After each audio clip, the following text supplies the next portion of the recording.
ಪರಮಾತ್ಮನ ಕೃಪೆಯಿಂದ ತಂದೆಯ ಶೌರ್ಯವಿನಲ್ಲಿರುವಾಗ ಸಂದೇಹದ ಮಾತೇ ಇಲ್ಲ. ಜಯಶಾಲಿಯಾಗುವ ಮಗನೇ ಹೋಗಿ ಬಾ, ನಿನಗೆ ಮಂಗಳವಾಗಲಿ. ಉತ್ತರೆಯ ಪ್ರವೇಶ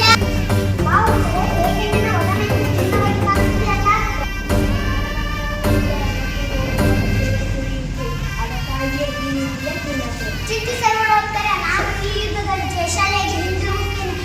ಧೈರ್ಯಗಳಿಂದ ನಮ್ಮ ಕುಟುಂಬದಿಂದ ನನ್ನನ್ನು ಕಳಿಸಿಕೊಡು. ಆಗಲಿ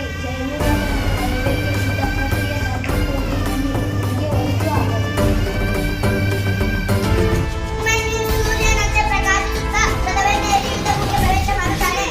ಆದಷ್ಟು ಬೇಗ ಚಕ್ರವ್ಯೂಹದಲ್ಲೇ ಕರೆದುಕೊಂಡು ಹೋಗು. ಭೀಮನೊಂದಿಗೆ ಪಾಂಡವರ ಸೈನ್ಯವು ಅಭಿಮನ್ಯುವನ್ನು ನೆರಳಿನಂತೆ ದ್ರೋಣ, ಕರ್ಣ, ಉತ್ತರ ಕೌರವ ಸೇನೆ ಅಭಿಮನ್ಯುವಿನ ದುರಾವೇಶ ನೋಡಿ ಆತನನ್ನು ದುರಾವೇಶದಿಂದ ಹೋರಾಡುತ್ತಿರುವಾಗ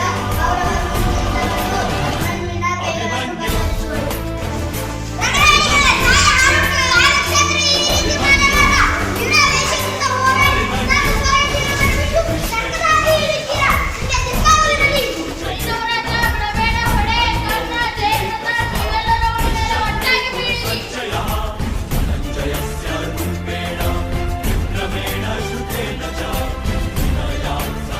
Namaste.